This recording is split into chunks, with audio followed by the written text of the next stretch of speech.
नमस्कार, हरियाणा न्यूज देख रहे हैं आप और मैं हूं आपके साथ ज्योति सांगवान। आज हरियाणा की राजनीति और इनेलो पार्टी के एक दमदार, दबंग और कद्दावर नेता से आपकी मुलाकात होगी। इनके समर्थक, इनके चाहने वाले, इनके कार्यकर्ता इनको जुबान के धनी के तौर पर जानते हैं।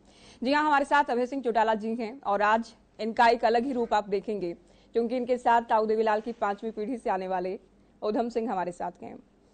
चौधरी ओम प्रकाश चौटाला के पटपोते हैं, अभय जी के पोते हैं और इनके छोटे बेटे अर्जुन जी के बेटे हैं। और अभय जी अपनी पीढ़ी के सबसे बड़े ही बेटे हैं, यानी ताऊ देवीलाल के वंशज के तौर पर आज पूरा हरियाणा इनसे मुलाकात कर रहे हैं। तो परिवर्तन यात्रा को लेकर बात करें, हरियाणा की राजनीति को लेकर बात करें, उससे पहले उधम सिंह की मुलाकात पूरे हरियाणा से।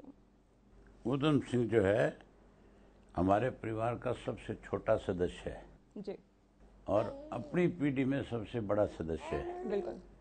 ये अपने आप में एक इसकी अलग पहचान रहेगी। बिल्कुल। सबसे छोटा होना भी, सबसे बड़ा होना भी। ये तो इत्फाकन आज यहाँ पे था तो आपसे इसकी मुलाकात होगी। ये भी परसों ही आया है जी, और मेरा कल आना हुआ है, जी, तो इसलिए आपकी मुलाकात होगी। बिल्कुल। तो आपके बहाने से पूरे प्रदेश के लोगों से मिलेगा आज। बिल्कुल। तो उधम सिंह नाम आपने रखा ये क्या सोचकर? और जैसा कि आपने पहले हमने आपसे बात की, तूफान सिंह घर पर नाम है इनका, तूफान सिंह इसका घर का नाम तो हमने तूफान सिंह रखा हुआ है। जी, ये तूफान की तरह आया। जी, और उधम सिंह जो है, उधम सिंह की अपनी एक हिस्ट्री है। बिल्कुल।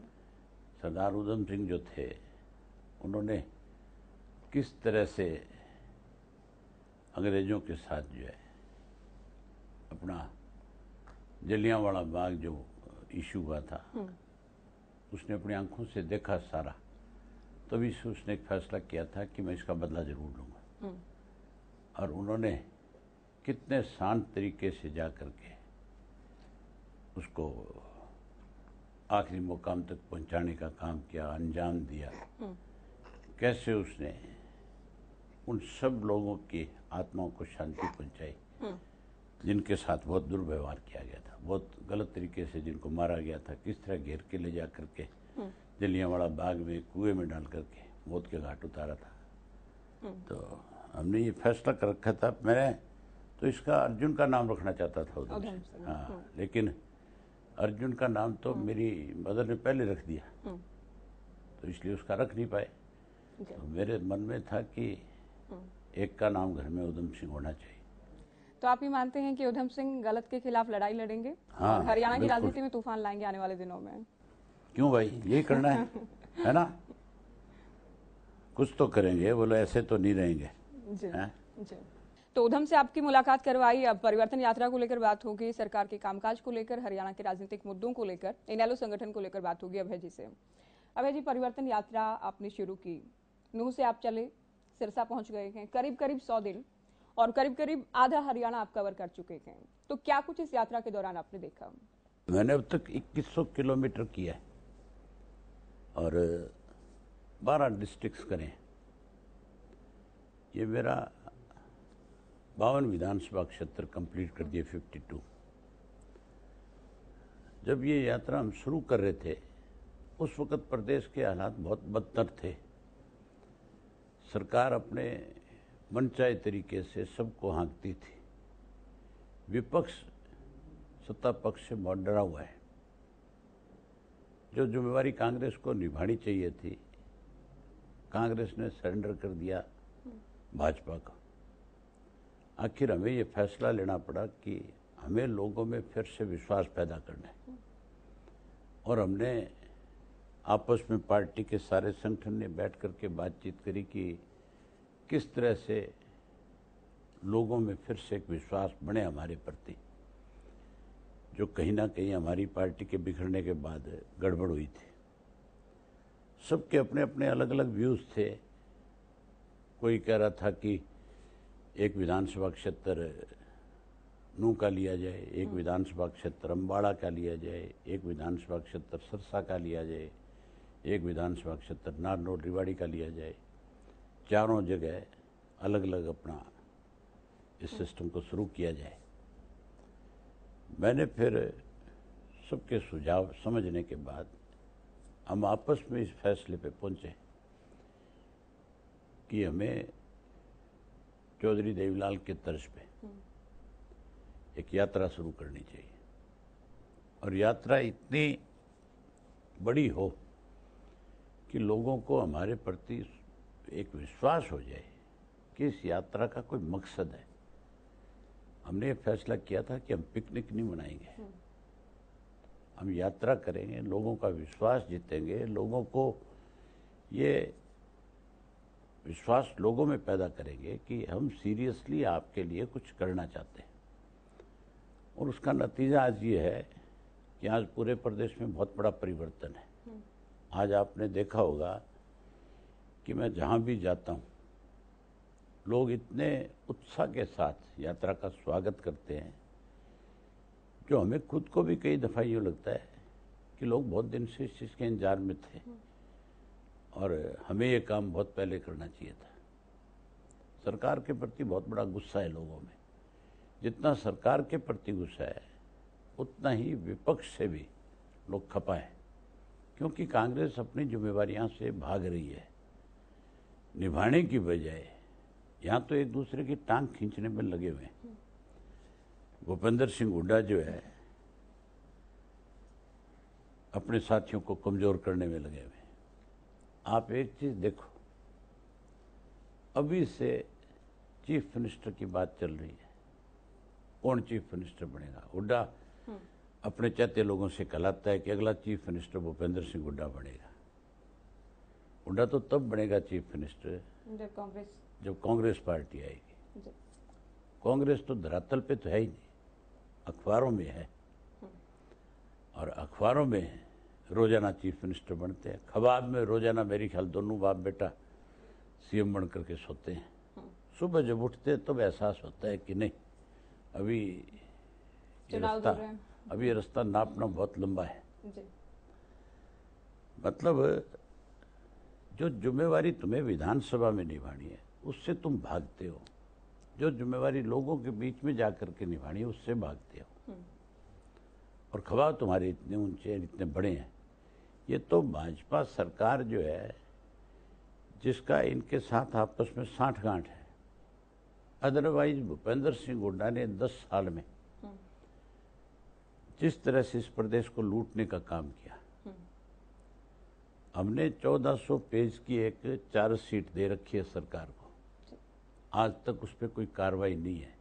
कार्रवाई नहीं करने का मतलब बीजेपी और कांग्रेस आपस में मिली हुई है। मिले हुए इनकी 60 हाँ, मिली हुई है। अगर ना मिली हुई हो, मैंने विधानसभा में ये बात कही है कि जो चार्जशीट हमने गवर्नर के माध्यम से सरकार को दी, अगर वो चार्जशीट गलत है आप इंक्वायरी कराओ, अगर वो गलत है, हमारे साइन है उसमें, आप हमारे खिलाफ कार्रवाई करो। अगर वो सही है तो फिर जिन लोगों ने इस प्रदेश को लूटने का काम किया उनके खिलाफ कार्रवाई करो। कार्रवाई क्यों नहीं? हाँ, आपने कांग्रेस तो कार्रवाई नहीं होने का मतलब ये है कि आपस में मिले हुए हैं। ठीक है, आज मिलकर के प्रदेश को खत्म करना चाहते हैं, लेकिन प्रदेश चौधरी देवीलाल का बनाया हुआ है। हम इस प्रदेश को खत्म नहीं होने देंगे। आपने कांग्रेस को लेकर बात की। वर्तमान में सर विधायकों की संख्या के आधार पर बात करें तो नूह में कांग्रेस मजबूत है, कभी आप लोग मजबूत थे। दक्षिण हरियाणा में आज गए, वर्तमान में बीजेपी वहां पर मजबूत है। रोहतक में हुड्डा साहब मजबूत है। मैं आपको बीच में इंटरप्ट करता हूं। हम मजबूत थे पूरे हरियाणा में। हम तो 2019 में सरकार बना रहे थे जी। भाजपा ने एक षड्यंत्र किया और कुछ स्वार्थी लोग थे जिनको ट्रेडिंग करी, जिनके साथ जिनको खरीद लिया गया, और उन लोगों ने हमारी पार्टी का नुकसान किया, डैमेज किया।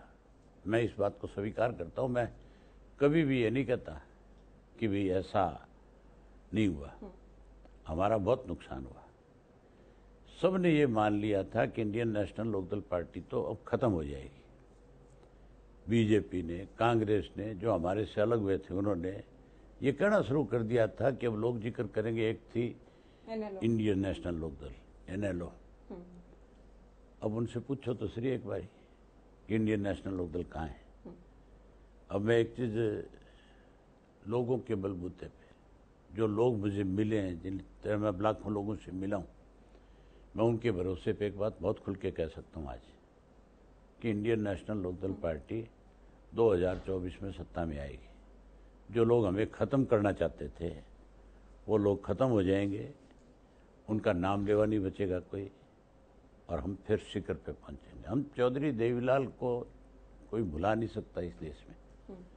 इस प्रदेश में तो भुलाना बहुत दूर की बात है, देश में नहीं भुला सकता। बड़े नेता थे देश के। हाँ, चौधरी देवीलाल का एक अपना सम्मान है। उस शख्स को कोई, उसके नाम को कोई खत्म करना चाहे, ये संभव नहीं है। तो आपने इस बात जितना उनके नाम को कमजोर करने की कोशिश करी जाएगी वो उतना ही और ज्यादा ताकतवर आएगा। आपने कहा कि बीजेपी ने इनेलो पार्टी को खत्म करने के लिए साजिश की, खरीदा गया कुछ आपके अपने लोगों को, जिसमें आप दुष्यंत चौटाला, अजय चौटाला परिवार का जिक्र कर रहे हैं। तो आपको लगता है कि परिवर्तन यात्रा से आप इतना परिवर्तन ला पाएंगे कि आपकी पार्टी संगठन आपका मजबूत हो, नए लोग आपसे जुड़े, या जो छोड़कर चले गए थे, इनेलो से चले गए थे, उनकी घर वापसी हो पाए?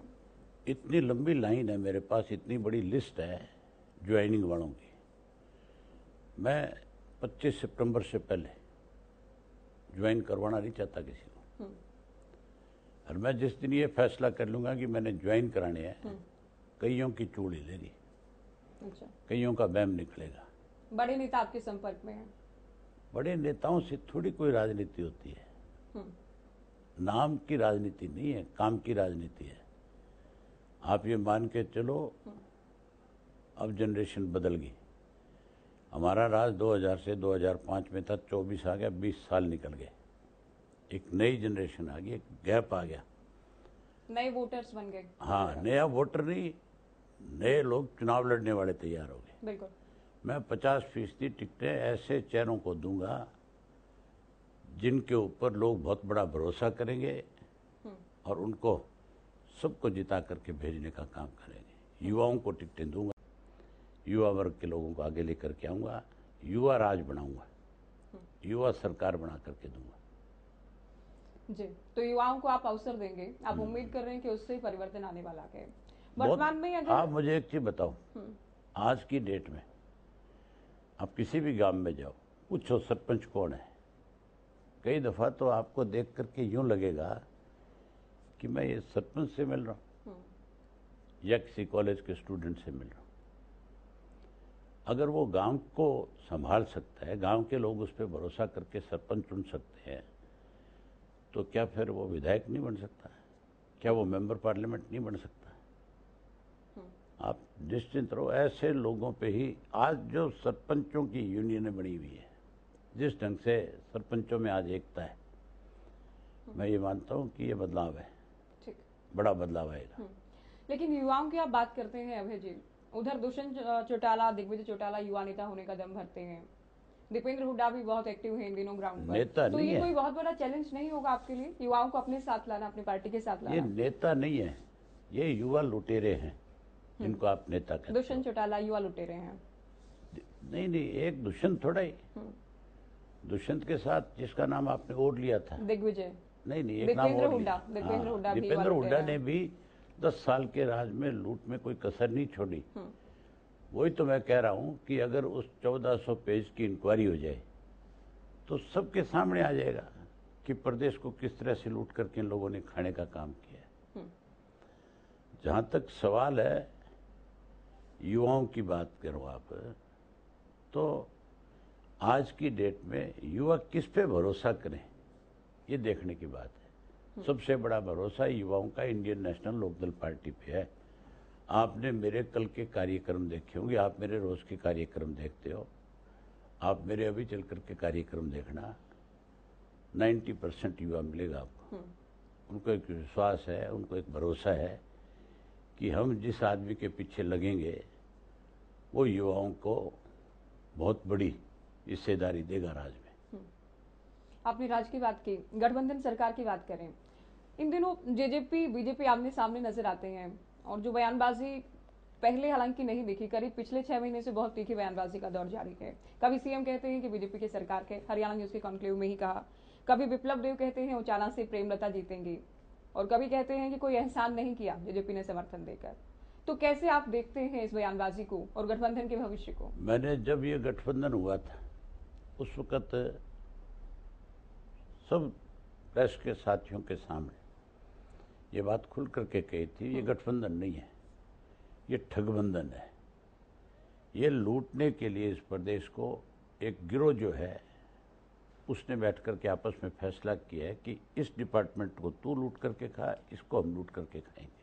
तो जेजेपी बीजेपी ने नहीं। लूटने का गणित लगाया है। हाँ, गठबंधन के। मैं जब ये बात कह रहा था तो बहुत लोग जो है मंद मंद मुस्कुराया करते थे कि अभय सिंह जी को शायद इस बात की पीड़ा है कि भाई कहाँ ये सरकार बना रहे थे और कहाँ आप अकेले एमएलए रह गए।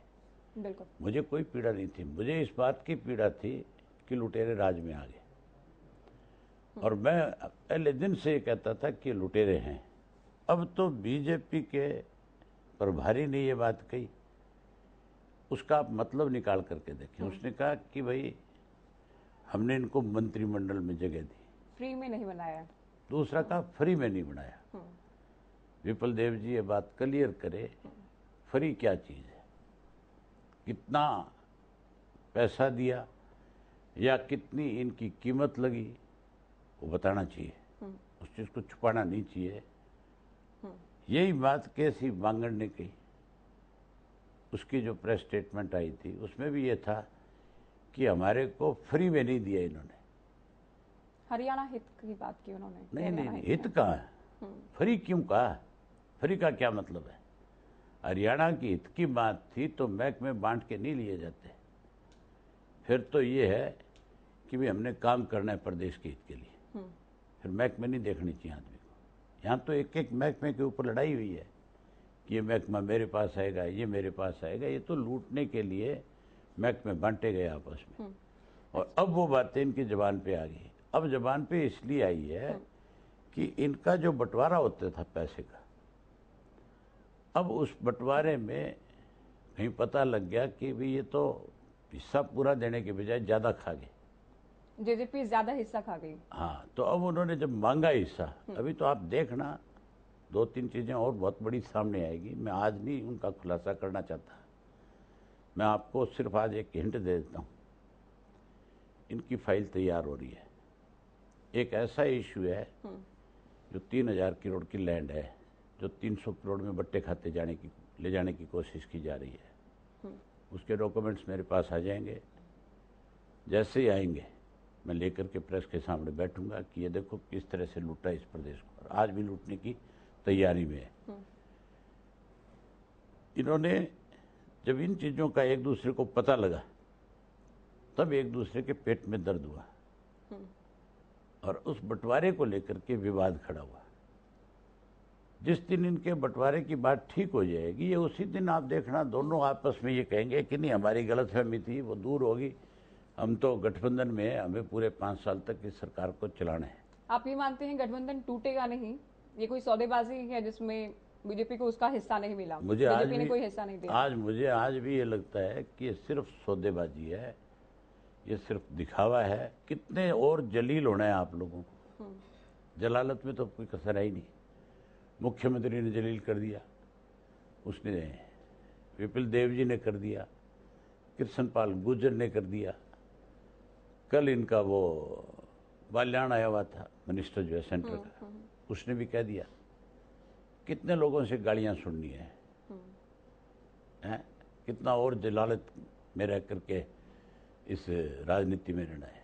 आपने शुरुआत में इनको आखिर में निकालेंगे नहीं, इनके खिलाफ मुकदमा दर्ज करके कहेंगे कि इन लोगों की वजह से हमारी सरकार की बदनामी हो रही है, इनको पकड़ के अंदर देंगे और इनको सत्ता से बाहर करेंगे। यानी दुष्यंत और जेजेपी पर मुकदमे करके बीजेपी उन्हें बाहर निकालेगी। बिल्कुल, आप अब जाइए, गठबंधन खत्म हो चुका है। ऐसा भी हो सकता है।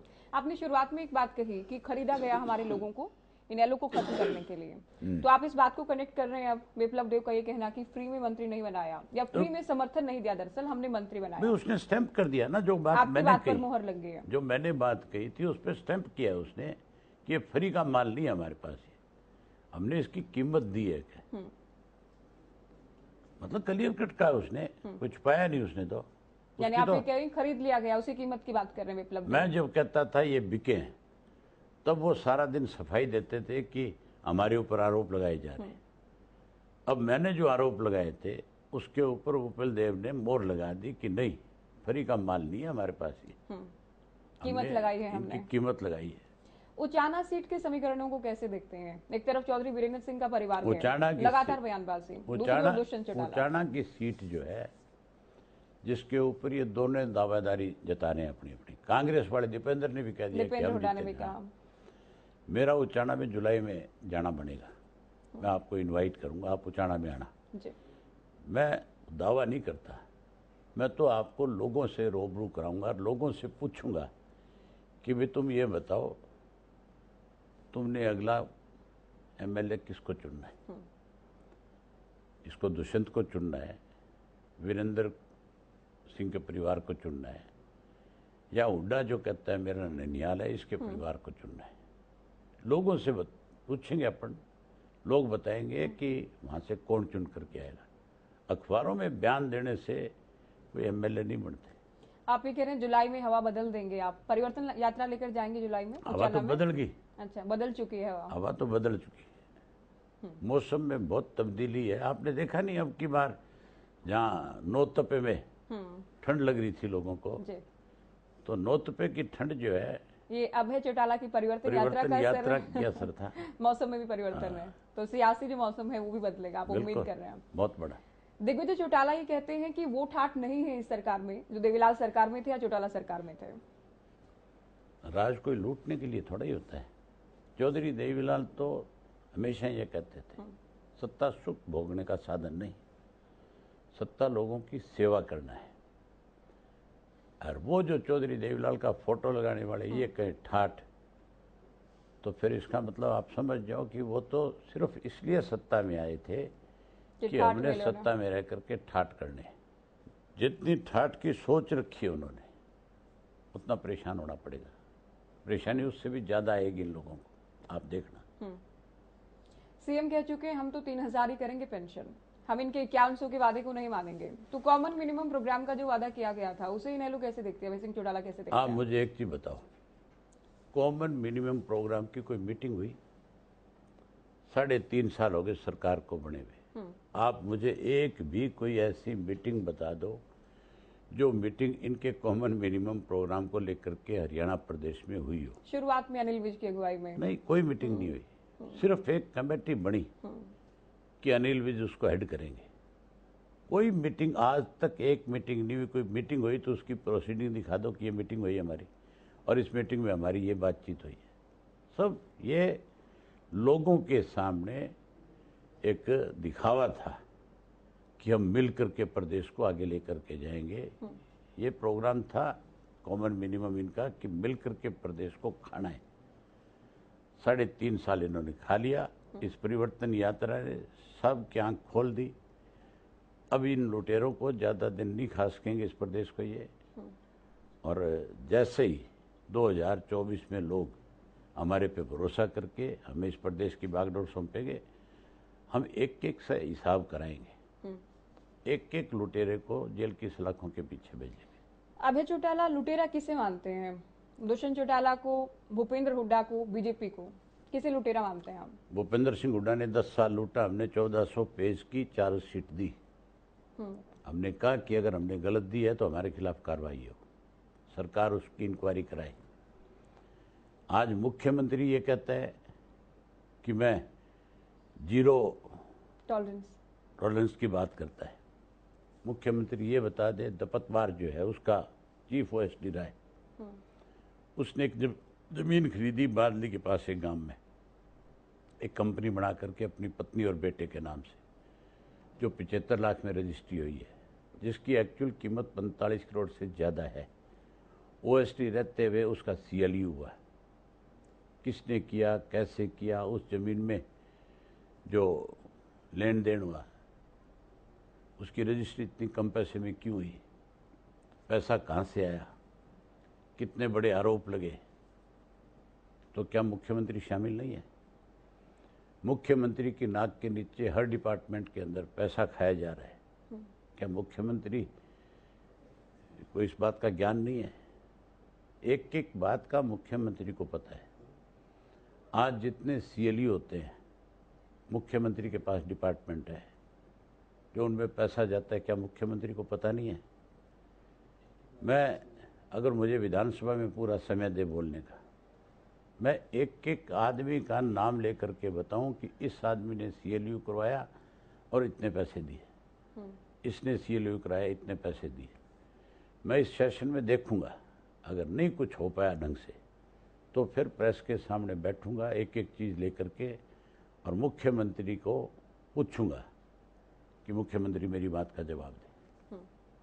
ऊपर से लेकर के नीचे तक सब चोर चोर मौसेरे भाई, सब इसी काम में लगे हैं। दोनों हाथों से इस प्रदेश को लूट, प्रदेश को अगर इन्होंने नहीं लूटा होता तो आज 4 लाख करोड़ का कर्जा नहीं होता प्रदेश में। सरकार 1,85,000 करोड़ रुपए का बजट जिस प्रदेश का हो, हर एक ईंट ना लगे कहीं प्रदेश में, इससे ज़्यादा बड़ी शर्म की बात हो सकती है?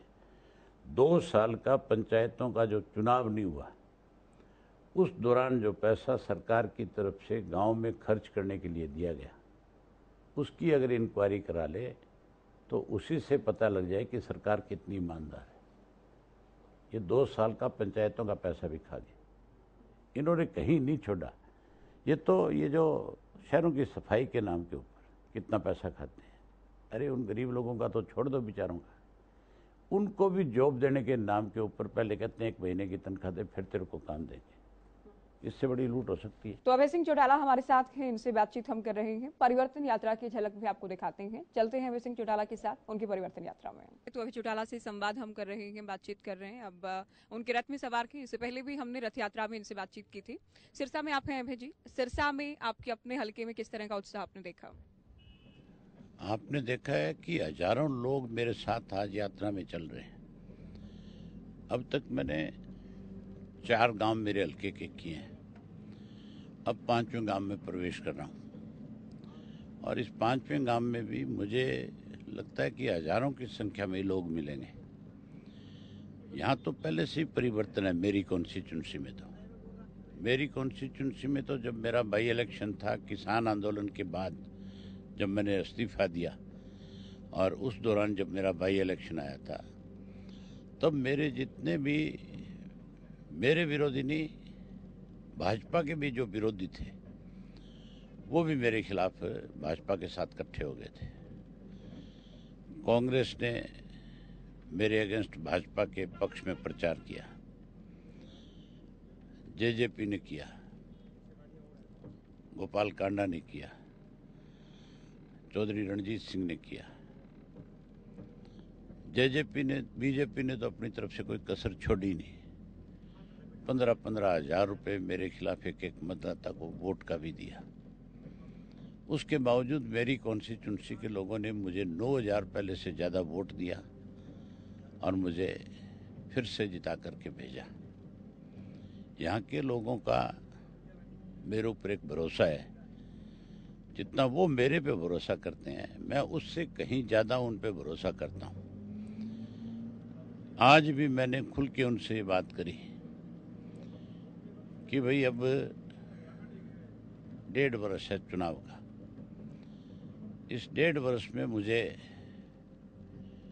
आप लोगों की तरफ से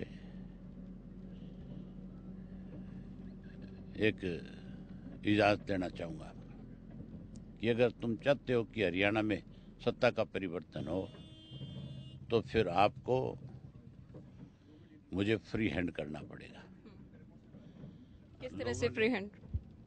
भाई मैं समय नहीं दे पाऊंगा कॉन्स्टिट्यूंसी के लिए, तो लोगों ने बहुत खुल करके कहा कि हमारी जिम्मेवारी, हम अपने आप हल्के को संभाल लेंगे, आप तो अपना काम करो, आप प्रदेश में परिवर्तन लाओ, आप प्रदेश के लोगों को पार्टी के साथ जोड़ने का काम करो, हम आपके साथ हैं, पूर्ण रूप से साथ हैं। यानी अभय चौटाला एलनाबाद के अलावा बाकी जो 89 हल्के हैं उनमें ज्यादा टाइम लगाएंगे। अच्छा, एलनाबाद को लेकर आपके विरोधी ये भी कहते हैं कि किसान आंदोलन को लेकर आपने इस्तीफा दिया, लेकिन उसके बावजूद भी मार्जिन कम हुआ, उतना प्यार नहीं मिल पाया, उतने वोट नहीं मिल पाए। मार्जिन कम नहीं हुआ, मुझे 9,000 वोट ज्यादा मिले पहले से। मार्जिन तो जो कांग्रेस का वोट था वो बीजेपी को चला गया। जो वोट कांग्रेस को मिलता था, मैंने बताया ना भाई, कांग्रेस बीजेपी सब चोर चोर मौसेरे भाई सब इकट्ठे थे उसपे, और सब ने इकट्ठे होकर के जोर लगाया था। अभय सिंह वर्षित चुनाव था तो फिर आप इससे अंदाजा लगा लो मेरा मार्जिन कम थोड़ा ही है, मेरा मार्जिन तो बहुत बढ़ गया। ठीक है। अच्छा, ओम प्रकाश चौटाला जी की बात करें, वो कितना हिस्सा ले पाते हैं, कितने एक्टिव रहते हैं यात्रा में? अब मेरे पीछे कोर्ट की डेट थी, 2 दिन मुझे दिल्ली जाना पड़ा था, तो मैंने उनसे 2 दिन जब दिल्ली गया तो उनसे पूछा था भी आपका अगर स्वास्थ्य ठीक है तो आप 2 दिन यात्रा में लगाएं। तो उन्होंने 2 दिन यात्रा में लगाए। हमारा एक फैसला था पहले दिन से कि यात्रा हम पोस्टपोन नहीं करेंगे, रोकेंगे नहीं, यात्रा चलती रहेगी। कोई बड़ी मजबूरी होगी तो यात्रा रोकी जाएगी।